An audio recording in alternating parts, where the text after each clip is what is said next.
पर आप लोग पहुंच जाते हो और वहां जाकर कह देते हो कि हमारे जीवन में ये संकट है, इसको टाल दीजिए, हमारे जीवन में ये कष्ट है, इसको मिटा दीजिए। शिव महापुराण की कथा कहती है हमें किसी आडंबर की ओर, अंधविश्वास की ओर हमें नहीं जाना। ऐसा संसार में कोई नहीं जन्मा जिसके जीवन में दुख नहीं आया।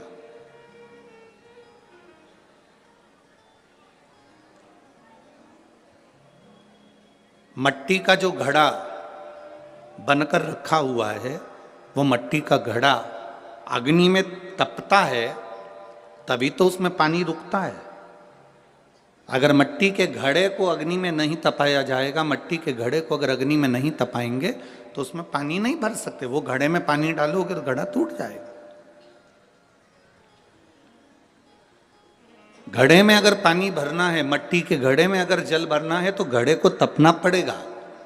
घड़ा तपेगा तब उसमें पानी भराएगा। और अगर वो घड़ा तपा नहीं है, ऐसा ही कैसे ही रखा हुआ है, बस मट्टी का तुमने घड़ा बना लिया, उसको अग्नि में नहीं तपाया तो उसमें पानी की बूंद पड़ेगी, पानी पड़ेगा और वो गलकर नीचे गिर जाएगा। घड़ा तपता है तब उसमें पानी ठहरता है। दुख जब जिंदगी में आता है तो ये हमको तपाता है। क्यों तपाता है? क्योंकि दुख हमको जो दिया जाता है वो हमें तपाने का काम करता है। और जब हम अच्छे से तप जाते हैं उसके बाद में जो सुख आता है तो हमारे इस मन में, बुद्धि में, चित्त में वो सुख टिक पाता है। नहीं तो अगर हम कच्चे घड़े होते तो सुख भी बिखर कर गिर जाता।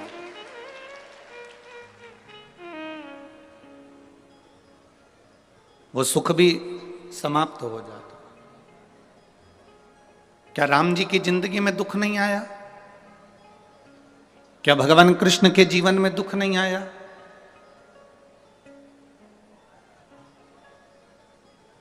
ऐसा कौन मृत्यु लोक में जन्मा, ऐसा संसार सागर में कौन जन्मा जिसके जीवन में दुख नहीं आया? परमात्मा के जीवन में भी दुख सम्मुख में आया।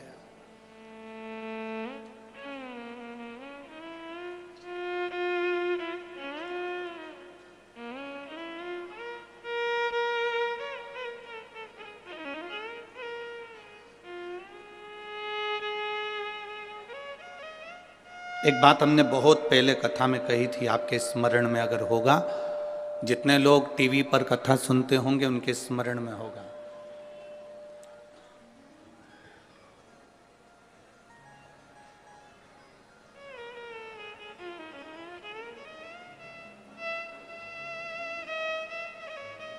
कि ऐसा संसार में कोई नहीं जन्मा जिसको अपने कर्म का भोग भोगने को नहीं मिला। जो मृत्यु लोक में जन्मा है उसे अपने कर्म का भोग भोगना ही पड़ता है। बस अंतर इतना है कि सबका पेपर, जैसे परीक्षा हॉल में एग्जाम देते समय सबका पेपर, सबका जो पत्र है, पेपर है, वो अलग अलग होता है। उसी तरह हमारी जिंदगी में भी सबके एग्जाम देने का पत्र, पेपर अलग अलग होता है।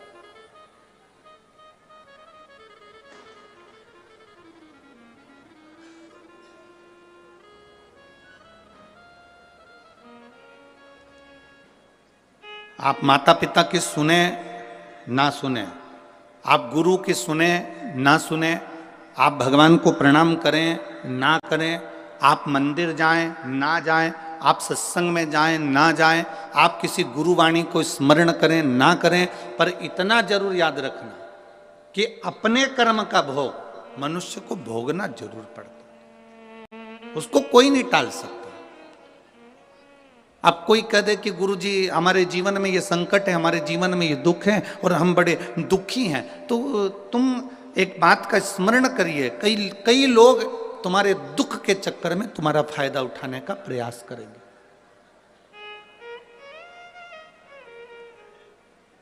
संसार के कई लोग ऐसे हैं जो तुम्हारे केवल दुख का फायदा उठाने का प्रयास करेंगे, पर ना। शिव महापुराण की कथा कहती है अगर जिंदगी में समस्या है, राम जी के जीवन में दुख आया तो उन्होंने रामेश्वर धाम की स्थापना करी और भगवान शंकर की पूजन करके लंका पर चढ़ाई करी। भगवान कृष्ण की 16,108 रानियां थी, एक भी रानी से औलाद नहीं हुई। भगवान कृष्ण के यहाँ 16,108 रानी से जब संतान नहीं हुई तब भगवान कृष्ण ने गर्गाचार्य बाबा के कहने पर एक एक रानी के साथ बैठकर 11-11 दिन तक भगवान शंकर का अनुष्ठान किया। तब शिव जी ने प्रसन्न होकर प्रकट होकर भगवान कृष्ण को वर दिया कि तुम्हारी एक एक रानी के साथ तुमने 11-11 दिन तक बैठकर भगवान शंकर की आराधना करी है, तो मैं तुम्हें वर प्रदान करता हूं कि तुम्हारी एक एक रानी से 11-11 संतान होगी। 10 छोरा 1 छोरी, 10 बेटे 1 बेटी। भगवान कृष्ण की 16,108 रानियों से इतनी संतान उत्पन्न हुई। 1,77,186 संतान भगवान शंकर की कृपा से भगवान कृष्ण के घर में हो गई। ऐसा कौन है जिसके जीवन में दुख नहीं है?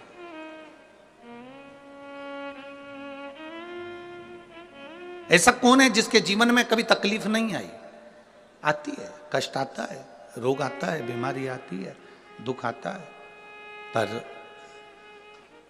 मैंने तेरे ही भरोसे बाबा बाबा डोर हत्तो छड़ी में कटी जावा भोले मैं तेरी बता शंभू मैं तेरी बता हवा बिच उड़ती जावांगी बाबा डोर हत्तो छड़ी नामे घटी। सबके जीवन में दुख है, सबके जीवन में तकलीफ है, पर जिसने शिव को साध लिया, भगवान राम जी ने शंकर भगवान की आराधना करी, शिव जी की पूजन करी, उनको साध लिया। गला पकड़ रहा है, भगवान शिव की आराधना भगवान राम जी ने करी, शिव को साध लिया तो उनकी जिंदगी सार्थक हो गई। भगवान कृष्ण ने भगवान शिव की आराधना करी, साध लिया, उनका जीवन सुखमय हो गया। एक लोटा जल लेकर मंदिर जाने वाला जब भगवान शिव की भक्ति को साध लेता है